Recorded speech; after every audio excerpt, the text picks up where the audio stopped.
Olá pessoal, tudo bem? Que hoje seja o primeiro dos melhores dias da sua vida. Vamos aqui tratar do principal assunto do futebol brasileiro, dia 28 de janeiro de 2020.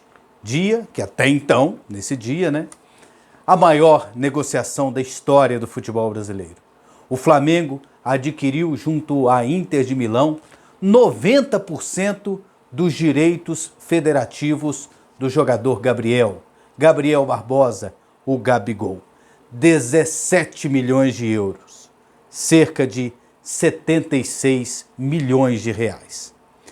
É a maior negociação da história, maior que a do Arrascaeta, adquirido pelo próprio Flamengo, junto à equipe do Cruzeiro, por 63,7 milhões de reais. Maior que a do Tevez, adquirido pelo Corinthians, 60 milhões de reais.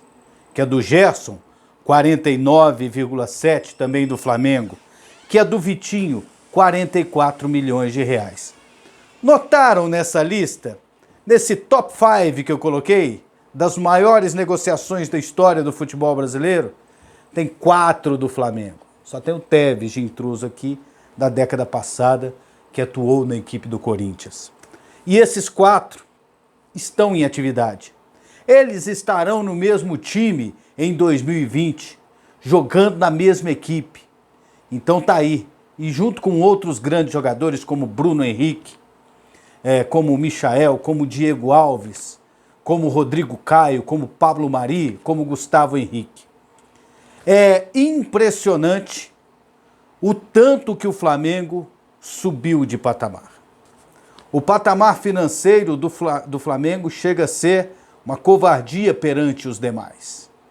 Por exemplo, se formos somar o orçamento que o Corinthians pretende gastar em 2020 com contratações e o do São Paulo, dá um pouquinho mais do que o valor do Gabigol, para vocês verem a disparidade. E como é que o time chegou nessa condição? Chegou porque saneou as suas contas, soube economizar, soube sofrer um tempo e agora tem espaço para fazer esse investimento. E aí você me perguntaria, 76 milhões de reais é um valor justo pelo Gabigol?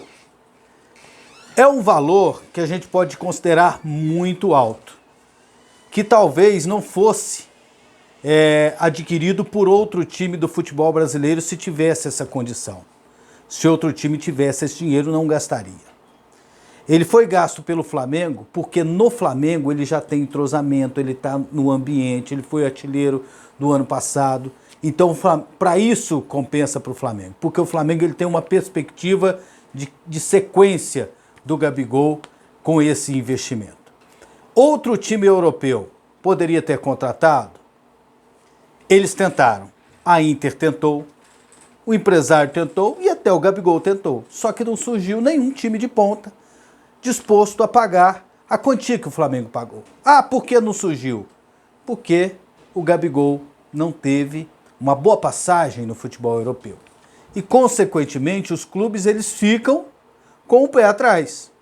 Ninguém sai gastando 20 milhões de euros em um jogador que ficou 2 anos na Europa e não deu conta de dar um chute.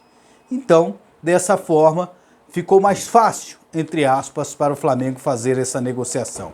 E foi bom para a Inter de Milão, que teve parte do seu investimento voltando para os seus cofres. Gastou 27, voltou 17 milhões de euros a partir do momento que negociou o Gabigol. E ainda fica com 10%. Se o Flamengo fizer alguma negociação e no futuro, a Inter de Milão ainda ganha um pedacinho desse negócio. Pois é, e eu dizia em relação à probabilidade do Flamengo recuperar esse investimento. Recupera, viu, gente? Recupera. E eu vou explicar por quê. 76 milhões de euros. Só com a conquista da Libertadores do ano passado, em que o senhor Gabigol fez 2 gols no finalzinho, fez o Flamengo ganhar o título, o Flamengo ganhou 93 milhões.